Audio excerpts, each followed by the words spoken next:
Bismillahirrahmanirrahim. Assalamualaikum warahmatullahi wabarakatuh. Waalaikumsalam warahmatullahi wabarakatuh.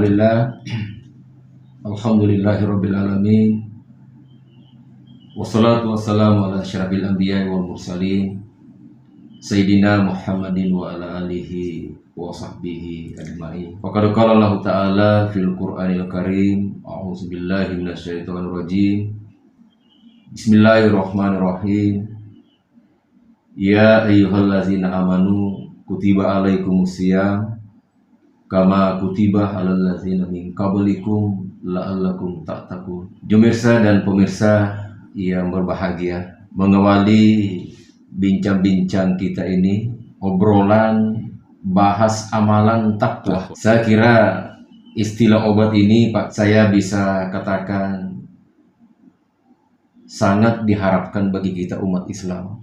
Apalagi selalu dinanti-nantikan umat Islam adalah Ramadan. Tentu kita berpuasa bagi kita umat Islam, tentu ada tujuan yang mau dicapai. Salah satunya takwa kepada Allah Subhanahu wa Ta'ala. Jadi kita memahami bersama bahwa takwa menurut lugat, menurut bahasa adalah waspada, mawas diri, hati-hati. Kemudian kita juga kenal takwa itu menurut syariat adalah menjalankan perintahnya, menjauhi segala larangannya.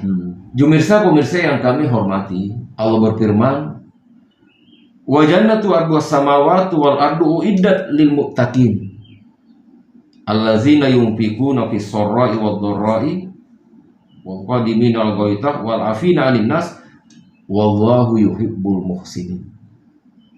Artinya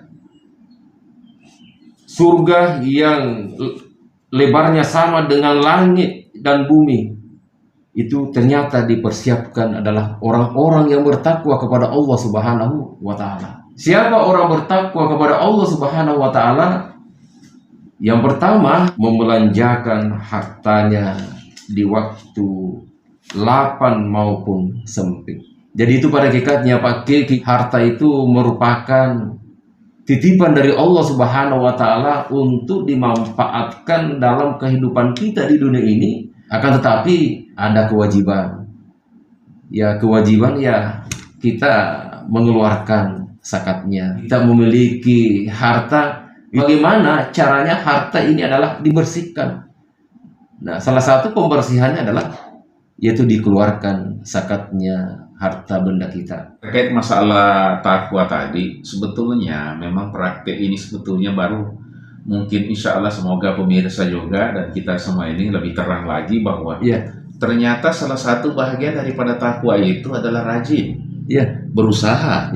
Soal kalau tidak berusaha tidak ini bagaimana dia bisa mengeluarkan hartanya di jalan Allah yang seperti terkait tadi itu. Al-amru bi syai'in amru bi wasailihi. Kalau niat kita untuk memberi harus berusaha dulu untuk mendapatkan. Soal kalau tidak ada apa yang mau dikeluarkan, saya kira ini yang luar biasa. Oke, lanjut kaitan dengan takwa menarik ini. Kemudian selanjutnya bahwa ciri-ciri orang bertakwa bertakwa adalah menahan amarah. Sifat amarah ini, kalau kita misalnya mampu menahan amarah kita ketika terjadi sesuatu, itu sebenarnya salah satu ciri-ciri orang yang bertakwa kepada Allah Subhanahu wa Ta'ala. Itulah makanya kenapa kita disuruh puasa, karena puasa itu esensi menahan tadi. Esensinya betul. Menahan. Ya betul Pak. Itu sebenarnya esensinya kita berpuasa di bulan Ramadan ini. Ada suatu sejarah yang mungkin kisah, yaitu kita kenal Maimun bin Marham. Maimun bin Marham ini adalah orang kaya. Ada pembantunya. Ketika Maimun bin Marham dia makan siang, kebetulan pembantunya ini membawakan kuah. Ternyata kuah ini adalah tertumpah kena bajunya Marham bin Marham. Nah, ternyata Maimun bin Marham ini kena bajunya, dia marah. Iya, iya, iya, iya. Dia marah. Kemudian pembantunya ini memberikan pesan bahwa orang yang menahan amarahnya itu salah satu ciri-ciri orang bertakwa kepada Allah Subhanahu wa Ta'ala. Ini seorang pembantu memberikan pesan kepada Maimun bin Marham. Ada di dalam surah As-Sariyat ayat 55, Allah berfirman, "Wa sakar fa inna zikra tanfa'ul mu'minin." Artinya, tetaplah beri peringatan karena peringatan itu bermanfaat kepada orang-orang beriman. Peringatan itu bermanfaat kepada orang yang beriman. Ya. Jadi rupanya memang yang dinasehati, yang diberi peringatan kalau orang beriman, Ustaz ya. Iya. Kalau tidak beriman kayaknya memang tidak bisa diberi nasihat juga, peringatan juga ya. Iya. Karena dalam Al-Qur'an surah Al-Baqarah itu, innalladzina kafaru sawa'un 'alaihim a anzartahum am lam tunzirhum la yu'minun. Jadi memang kalau tidak beriman, dan pertama manusia ini sebetulnya bagaimana diarahkan menjadi iman, kan tadi itu. Iya. Bahwa yang paling berat itu kalau tidak orang kafir kan, biar diberi peringatan ataupun tidak tetap saja sama. Ya, selanjutnya adalah ciri-ciri orang bertakwa kepada Allah Subhanahu wa Ta'ala, ya tentu dalam hal ini memberi maaf kepada orang lain. Kalau terjadi semacam itu, kita maafkan betul-betul ikhlas di hati kita. Saya kira itu ada nilai-nilai bahwa kita maafkan saudara-saudara kita. Ya, namanya kehidupan kita sekarang ini, ya tentu dalam hal ini harus kita menjalin silaturahim, menjalin kebersamaan. Apalagi di bulan suci Ramadan ini, ya tentu dalam hal ini semua persoalan-persoalan yang mungkin ada pernah dilakukan di luar Ramadan, ya sudah saatnya bulan suci Ramadan ini, ya bagaimana caranya semua persoalan-persoalan yang pernah kita lakukan, ya kita istilahnya tobati di bulan suci Ramadan ini. Jadi kita kenal pakai bahwa bulan Ramadan ini adalah merupakan bulan penghancur dosa. Ya. Kemudian kita juga kita mengetahui bahwa sebenarnya hidup ini kan tidak selamanya, Pak Kiai. Ada batasnya. Kalau kita mau mengikuti umatnya Rasulullah Sallallahu Alaihi Wasallam, ya antara 60-75 ya. Di situ batas-batas. Jadi kesimpulannya bahwa ketika kita meninggalkan dunia ini, ya tentu salah satu yang bisa menyelamatkan di hari kiamat nanti, tentu dalam hal ini adalah amalan-amalan ibadah yang harus kita perbuat di atas bumi ini. Kemudian itulah bekal menemani kita untuk menuju ke surganya Allah Subhanahu wa Ta'ala. Luar biasa, Jumirsa dan pemirsa rahimakumullah. Jadi kalau kita mendengar tadi itu, ternyata memang orang yang bertakwa itu sungguh luar biasa. Artinya termasuk tadi itu memberi maaf. Artinya orang kalau memang merasa diri bertakwa itu lalu kemudian masih bertahan dengan egonya, bahkan merasa dirinya benar, sebetulnya memberi maaf itu memang mungkin pada posisi yang benar ya. Ada orang melakukan kesalahan, dan itu mungkinlah kita bisa mencontoh Rasulullah SAW.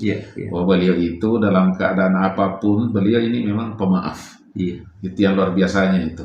Bahkan sampai-sampai dalam riwayat itu kan ada seorang yang ingin menghilangkan nyawa beliau, itu namanya Daksur itu. Bahkan dengan pedang terhunus, dia sudah cungkam pedang ke Nabi Sallallahu Alaihi Wasallam. Nabi itu cukup mengatakan ketika ditanya siapa yang akan melindungi kamu, jawabannya Allah. Pedang suruh terjatuh.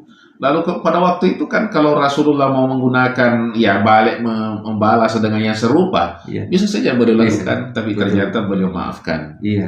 Ini yang luar biasa. Saya tadi terkesan satu pernyataan itu, bahwa ternyata memaafkan itu juga adalah merupakan bahagian daripada orang yang bertakwa. Luar biasa. Baik Ustaz, mungkin bisa disimpulkan poin-poin dari 1 sampai akhir itu hal yang penting untuk kita jaga sehingga kita masih bisa disebut orang yang bertakwa. Terima kasih Pak Kiai. Saya bisa memberikan hipotesa, kesimpulan bahwa dalam kehidupan kita di atas bumi ini, ya pertama harus kita berprinsip kehati-hatian, Hati-hati. berprinsip waspada mawas diri, karena dalam kehidupan ini, sebagaimana saya katakan dari awal, adalah banyak problematika. Ya mungkin umur kita ini ya lain kondisi dulu, lain sekarang. Makanya kita selaku orang tua tentu selalu kita mengintro generasi muda kita, anak-anak kita. Kita melihat kondisi-kondisi pada saat sekarang ini, banyak hal-hal bisa generasi muda kita, anak-anak kita bisa terpelosok dalam hal melakukan yang dilarang oleh Allah Subhanahu wa Ta'ala.